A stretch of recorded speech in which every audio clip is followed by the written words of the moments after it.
High, আমি মৌসুমি। কেমন আছো সবাই? আশা করি ভালো আছো। আমিও ভালো আছি।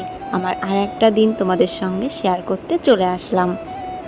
সামনের কাজ মোটামুটি সব কিছুই কমপ্লিট হয়ে গেছে, শুধু রান্নাবান্না বাকি আছে, সেটা পরে দেখে নেব। মা গেছে স্নান করতে, আর বাবা এখনও ঘুমিয়ে আছে।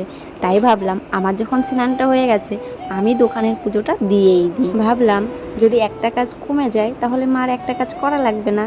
তাই ঝটপট করে দোকানে চলে এসেছি পুজো দিতে। হাতের থেকে দেশলাইয়ের কাঠিটা পড়ে গেছিলো, মানে দেশলাইটা, আর কাঠিও কিন্তু অনেকগুলো পড়ে গেছিলো। আর তারপরে তুলে সেটাকে আবার জ্বালিয়ে নিলাম। তারপরে পুজো দিয়ে তারপরে সব জায়গায় দোকানে ঘুরিয়ে রেখে দেব। আর এই দেশলাইটা জানো তো, তোমাদের দাদাভাই একটুও পছন্দ করে না।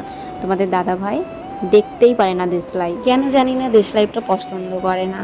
একদিন দেশলাই ঘরে নিয়ে গেছি আমি পুজো দিতে, আসনের গ্যাস লাইটে তখন গ্যাস ছিল না। এবার তোমাদের দাদাভাইকে বলেছি যে আমি দাদুর ঘরে লাইটটা আনিনি, তুমি একটু দিয়ে যাও। তোমাদের দাদাভাই যখনই দেখলো ওটা দেশলাই, ধরলো তো না, ধরলই না। তারপরে আমাকে বাধ্য হয়ে নিজে নিয়ে আসতে হলো। তার মানে ও দেশলাইটা একেবারেই পছন্দ করে না। সে যেই হোক না কেন, দোকানে বাবা বিক্রি করে সেটাও ও পছন্দ করে না। তারপরে এখানে আমি চাউমিন বানাচ্ছি আমার ছেলের জন্য। তো আজকে ভাবলাম যে সকালবেলা একটু বেশি করে চাউমিন বানাই, তাহলে আমরাও ভাগে যোগে খেতে পারবো। বেশি না, 10 টাকার একটা প্যাকেট নিয়েছি, ওই সকালবেলা একটু টিফিন মতন হয়ে যাবে। তারপরে বানিয়ে টানিয়ে সবাইকে একটু দিয়ে দেবো। আগের দিন পাস্তা বানিয়েছিলাম ছেলের টিফিনের জন্য, তো বাবাকে একটু দিয়েছিলাম, আমরা খাইনি। আর তার জন্য ভাবলাম যে আজকে একটু বেশি করে বানাই, তাহলে সবাই মিলে একটু খেতে পারবো। 10 টাকার একটা প্যাকেট এনেছি দোকান থেকে, আর 2টো ডিম এনেছি, ব্যাস এটাই হয়ে যাচ্ছে। তারপরে আমি বানিয়ে দিলাম যখন ছেলেকে। এখন ছেলে ঘুম থেকে উঠেছে, উঠে বলছে মা আমি স্কুলে যাব না। এইদিকে কিন্তু আমার চাউমিন বানানোটা প্রায় কমপ্লিট হয়ে গেছে, বলছে যে আমি স্কুলে যাব না। এবার আমি কি করব বলো? তারপরে আমি বললাম বাবা আমি এত কষ্ট করে যে চাউমিনটা বানালাম, তাহলে তুমি স্কুলে যাবে না তো আমাকে আগে বলতে পারতে। এই পাশে আবার চাও বসিয়েছি, একদিকে চা বসিয়েছি, একদিকে চাউমিন বানাচ্ছি। বাবা ওই যে বসে আছে ব্রাশ করে, বাবার জন্য তো বানাতে হবে তাই না? এটা তো প্রতিদিনের আমাদের একটা রুটিন হয়ে গেছে। 2 হাত দিয়ে মানে দশভুজা হয়ে গেছি আমি, 10 হাতে দশভুজা। এক পাশে চাউমিন করছি, এক পাশে চা বানাচ্ছি। তো এই যে চাউমিনটা তো বসিয়ে দিলাম, কিন্তু ছেলে তো বলছে স্কুলে যাবে না, এখন কি করা যাবে? তারপর ছেলেকে হচ্ছে আমি দিয়ে দিলাম যে চাউমিনটা বাবা তাহলে তুমি খেয়ে নাও সকালবেলা, আর চাটা খেতে হবে না, চাউমিনটাই তুমি খেয়ে নাও। তারপর ও চাউমিনটা খেয়ে টেয়ে বেশ আমার ছেলে ভালো ছেলের মতন বই নিয়ে বসে গেছে। ওই স্কুলে যায়নি কেন সেই কারণটা তোমাদের বলছি। কারণ আমার ছেলেকে টিউশন থেকে অনেক পড়া দিয়েছে, এইবার বলছে যে মা আমি আজকে স্কুলে যাবো না, আমার স্কুলে অনেক পড়া দিয়েছে।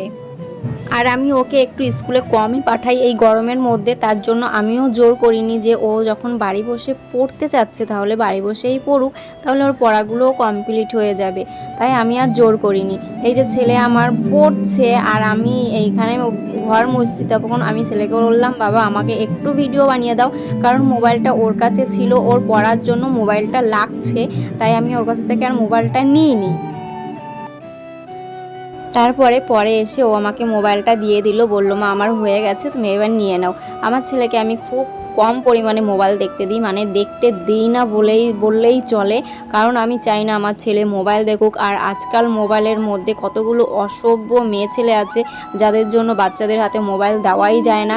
আমি তাদের কথা আর কি বলবো বলো? আমরা যে এই যে ভালোভাবে ভিডিও বানাচ্ছি আমাদের কোনো মূল্য নেই, যারা খারাপ ভিডিও বানাচ্ছে তাদের প্রচুর পরিমাণে মূল্য আছে, আর ভিডিও ভাইরালও হচ্ছে তাদের প্রচুর পরিমাণে, কিন্তু আমাদের কোনো দামই নেই। আমরা যে সোশ্যাল মিডিয়ায় যে কাজবাজ করছি, ভিডিও বানাচ্ছি, সেইগুলো দেখাচ্ছি, কিন্তু আমাদের ভিডিওতে দেখো একটা মানে ভিউজই নেই, এরকম একটা বিষয় হয়ে দাঁড়িয়েছে। তার জন্য আমার ছেলেকে আমি মোবাইলটা দেখতে দিই না, ধরতেও দিই না। তারপরে বাবা এনেছিল হচ্ছে আম, বাবা আজকে আম এনেছে 7 কেজি। তো আমি একদিন বলেছিলাম যে বাবা আম আনুনি বাজার থেকে কিনে, তো বাবা তার জন্য 7 কেজি আম কিনে নিয়ে এসেছে। দেখতেই পারছো তোমরা আমি গাবলায় ভরে রেখেছিলাম। তো আমি ঘুমোচ্ছিলাম আর আমার ছেলে টিউশনিতে গেছে। ও প্রতিদিন যখন টিউশনিতে যায় তখন আমাকে ডাকে মা আমি যাচ্ছি, আমি আসছি, হ্যাঁ মা আমার এটা দাও ওটা দাও বলতেই থাকে। কিন্তু আজকে ওর বাপি ছিল, ওর বাপি বলেছে মা ঘুমোচ্ছে, ডাকবি না, যা যা দরকার হয় সব গুছিয়ে নিয়ে যায়। ও চলে গেছে গুছিয়ে। আর গুছিয়ে যে নিয়ে গেছে, বাড়িতে কতটা বিছিয়ে রেখে গেছে সেটা দেখো।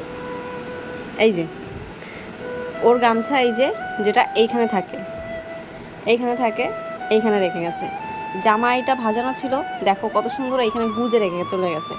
আমার এই যে ব্লাউজ এইখানে কত সুন্দর গোছানো ছিল, সব কিছু বিছিয়ে রেখে গেছে। এই যে চুড়িদারটাও বার করে রেখে গেছে। এই হচ্ছে আমার ছেলে গুছিয়ে রেখে গেছে, বুঝেছো?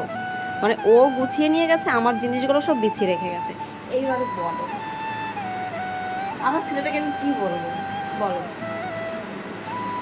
এই যাওয়ার সময় ও ওরকম করে রেখে যায়। হ্যাঁ, জিনিসগুলো সব গুছিয়ে গুছিয়ে নিয়ে যায়, কিন্তু এই যে আমার অবস্থা বিছিয়ে রেখে গেছে। এখন আমি এগুলোকে গোছাবো। তো চলো আগে গুছিয়ে নিই, তারপরে তোমার সঙ্গে আবার কথা বলছি। এইখানে ছেলে তো সব কিছু বিছিয়ে রেখে চলে গেছে, আর আমি সব কিছু গুছিয়ে রাখছি। আমার ছেলে এই একটাই দুষ্টুমি করে, পড়তে যাওয়ার সময় বা স্কুলে যাওয়ার সময় আমার ছেলে সব কিছু খাটের উপর বিছিয়ে রেখে চলে যাবে। এইবার মা আছে, মা গুছিয়ে রাখবে। আর তা না হলে ও সব কিছু নিজেরটা গুছিয়ে তারপরে ও বাড়ির থেকে বেরো হয়, যখন যেটা লাগে আর কি। তখন এমনি জিজ্ঞাসা করে, মা আমি এটা নিয়েছি, এটা কি ঠিক হয়েছে? আমি বলি হ্যাঁ ঠিক হয়েছে, তুমি এবার আসো। তারপরে আমার ছেলে বেরিয়ে যায়। আর এইখানে এই যে জামা কাপড়গুলো ভাজিয়ে নিচ্ছি, ও এখন আসবে রাত 9টার সময়।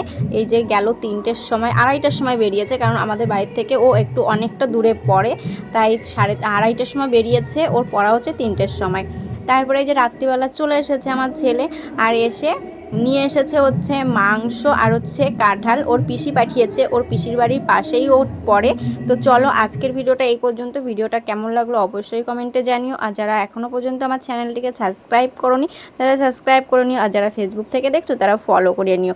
আর তত সময় সবাই ভালো থেকো, সুস্থ থেকো, আর সবাইকে ভালো রেখো, হাসি খুশি রেখো। তত সময় টাটা। আর নেক্সট ভিডিওর জন্য অপেক্ষা করো কিন্তু। এই দেখো আমার ননদ আমাদের জন্য মাংস পাঠিয়েছে, এটা হচ্ছে হাঁসের মাংস আর হচ্ছে কাঁঠাল। তো চলো টাটা।